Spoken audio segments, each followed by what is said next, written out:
नमस्कार, सन्मार्ग लाइव में आपका स्वागत है। मैं हूं आपके साथ कीर्ति तिवारी। या देवी सर्वभूतेषु शक्ति रूपेणी संस्थिता, नमस्तस्ते नमस्तस्ते नमस्तस्ते नमो नमः। दुर्गा पूजा का त्यौहार शुरू हो चुका है। दुर्गा पूजा के साथ ही सभी लोग माँ दुर्गा की भक्ति में जुड़ जाते हैं। 9 दिनों तक माँ के 9 रूपों की पूजा अर्चना करते हैं। माँ के 9 रूपों के साथ ही माँ जो है वो कई सवारी पर आती हैं और उनकी विदाई जो है वो 10वीं के दिन हो जाती है। इन सभी विषयों पर चर्चा करने के लिए हमारे साथ हैं आचार्य रवि शास्त्री जी। आपका बहुत बहुत स्वागत है। पहले हम पंडित जी से ये जानेंगे, दुर्गा पूजा में सबसे पहले कलश स्थापना की जाती है। क्या कुछ महत्व है कलश स्थापना का, ये बताएंगे आचार्य जी। देखिए, आपका प्रश्न बहुत सुंदर है।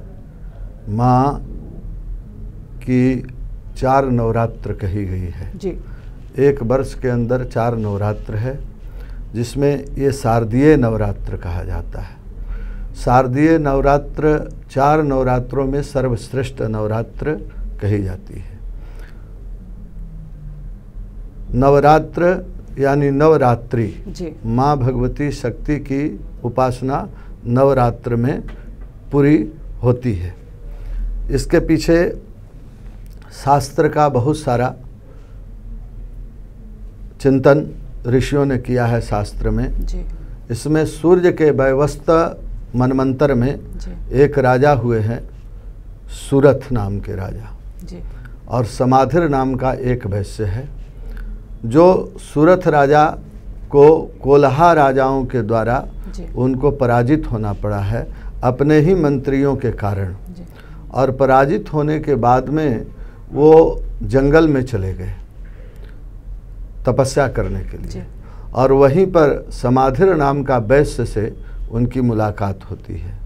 दोनों अपनी अपनी व्यथा कथा कहते हैं। राजा कहते हैं कि हमारे मंत्रियों के कारण हमारा संपूर्ण राज्य नष्ट हो गया और सब शत्रुओं के द्वारा घिरा हुआ है, और मैं व्यथित हूँ कि वह दुष्ट राजा लोग जो हमारे राज्य को जीते हैं वो हमारे प्रजाओं को बहुत कष्ट दे रहे होंगे। मेरी मन की जो स्थिति है वो प्रजा के प्रति से नहीं हटता। इधर समाधिर नाम का वैश्य कहता है कि हमारे पुत्र और पुत्रवधू के द्वारा, बेटा और पतोहू के द्वारा लोभवश हमें हमारी सारी संपत्ति छीन ली गई और छीन करके हमको घर से बाहर निकाल दिया गया। फिर भी मेरा मन जो है अपने पुत्र पुत्रवधू पौत्र पौत्री है ना, पोता पोती में लगा हुआ है, उनसे मन नहीं हटता है। वहीं पर एक आश्रम है और उस आश्रम में मेधा ऋषि निवास करते हैं। मेधा ऋषि के आश्रम में जाकर के दोनों अपनी इस व्यथा को कहे कि जबकि वो राज्य मेरा नहीं है, राज्य दूसरे के हाथ चला गया, ये बेटा बेटी हमारे पोता पोती हमको घर से धन के लोभ में निकाल दिए, फिर भी मेरी प्रवृत्ति जो है वो उनमें ही लगी हुई है, उनके लिए ही मैं व्यथित रहता हूँ। मेधा ऋषि बहुत सुंदर कहे कि देखो, ज्ञान सबके अंदर होता है। जितने भी पशु पक्षी जीव चराचर जितने भी हैं, सबके अंदर ज्ञान होता है। यहाँ तक कि मनुष्य में अधिक ज्ञान होता है, बहुत श्रेष्ठ ज्ञान मनुष्य के अंदर कहा गया है। लेकिन ऐसी बात ये नहीं कि और लोगों में ज्ञान नहीं है। एक पक्षी भी है तो अपने भूखे रह करके चोंच में दाना उठा करके और ले जाके अपने बच्चे के मुंह में डालता है। ज्ञानी नाम अपि चेतांसी देवी भगवती ही सा बलादा कृष्ण मोहाया महामाया प्रयक्षति।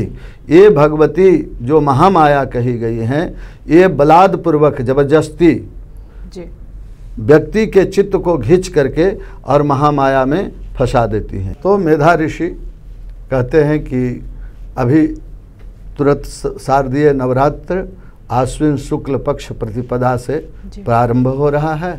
आप किसी नदी के तट पर जाएं और जा कर के मिट्टी की माँ दुर्गा की मूर्ति बना करके और उनकी 9 दिन तक के आप आराधना करें।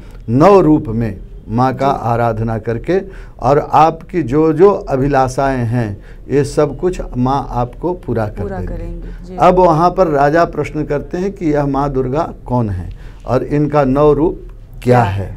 तब मेधा ऋषि कहते हैं कि देखो, जब भगवान विष्णु निद्रा में जा करके क्षीर सागर में शयन कर गए, तो उस समय उनके कान के मल से 2 दैत्य उत्पन्न हुए, मधु और कैटभ नाम के 2 दैत्य उत्पन्न हुए।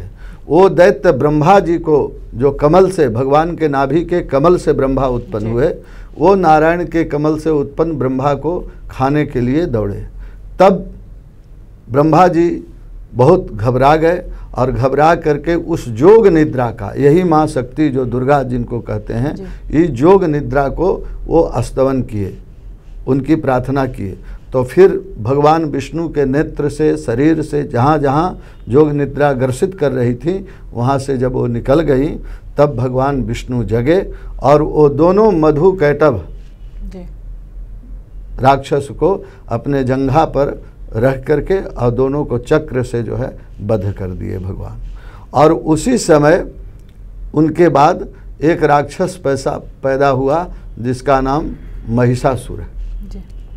महिषासुर सभी देवताओं को जीत करके सभी को पराजित कर दिया, और पराजित करके और फिर जो है सो वो संपूर्ण इंद्र के इंद्रासन पर राज्य करने लगा। सभी देवता त्रस्त होकर के भगवान विष्णु के पास गए, निद्रा चूँकि उनकी खुल चुकी थी, तो उनके आँख से बहुत क्रोधित हुए, और क्रोधित होने के बाद उनसे एक तेज निकला।